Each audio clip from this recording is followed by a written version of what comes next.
मी जेलमध्ये गेलो तरी भाजपचा निवडणुकीमध्ये एकही सीट निवडून आणू नका. जरांगेंच्या मराठा आंदोलकांना सूचना. तर फडणवीसांना राजकारणातून कायमचं संपवण्याचाही जरांगेंचा जहरी आदेश.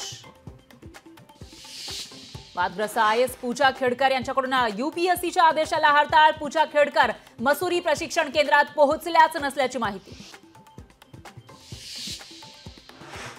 मराठा आंदोलक मनोज जरांगेंचं उपोषण स्थगित. जरांगेंकडून सरकारला 13 ऑगस्ट पर्यंतची वेळ.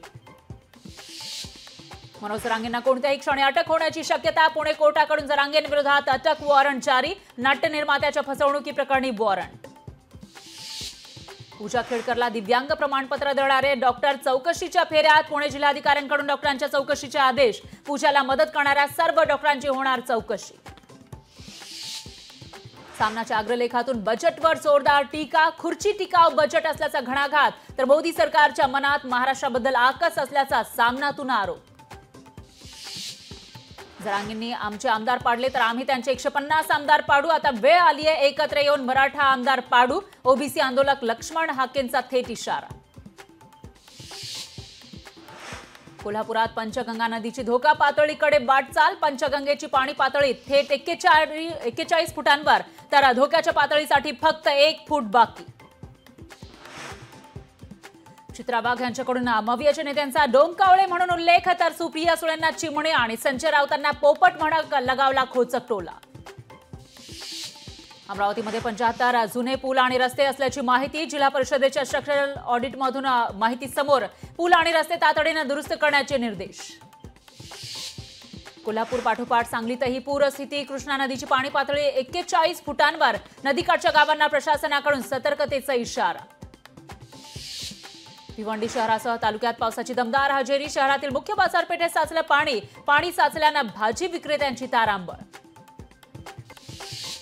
साताऱ्यातील सडा वाघापूरचा उलटा धबधबा पाहण्यासाठी पर्यटकांची गर्दी. निसर्गाचा चमत्कार पाहण्यासाठी पर्यटकांची वाघापूरमध्ये गर्दी. पालघर जिल्ह्यामध्ये आठवडाभरापासून पावसाची संततधार. सूर्या प्रकल्पाचे धामणी धरण 75.56% भरलं. यवतमाळमध्ये पावसाचा जोर कायम. खुनी नदीच्या पुलावर पाणी साचल्यानं पाटणबोरी मांडवी मार्ग वाहतुकीसाठी बंद. सांगली जिल्ह्याला भूकंपाचा धक्का. चांदोली धरण परिसरात भूकंपाचे धक्के. भूकंपाची तीव्रता 3 रिश्टर स्केल. जालन्याच्या बैजोडा गावामध्ये रस्त्यावरून ग्रामस्थ संतप्त. रस्त्याचं निकृष्ट काम केल्याचा गावकऱ्यांचा आरोप. बोगस बिलं काढणाऱ्या सरपंचावर कारवाईची मागणी. शरद पवारांच्या नेतृत्वात महाराष्ट्रात आघाडीचं सरकार येईल. भाजपला सोडचिठ्ठी दिल्यानंतर माजी मंत्री माधवराव किन्हाळकर यांचं विधान. रत्नागिरीच्या लोटे एमआयडीसी मध्ये वायू गळतीमुळे 40 ते 50 जणांना श्वसनाचा त्रास. तर महिनाभरात वायू गळतीची दुसरी घटना. मुंबई आणि उपनगरात पुढील 24 तासात मध्यम पाऊस कोसळणार. 50 ते 60 किलोमीटर वेगानं वारे वाहण्याची ही शक्यता.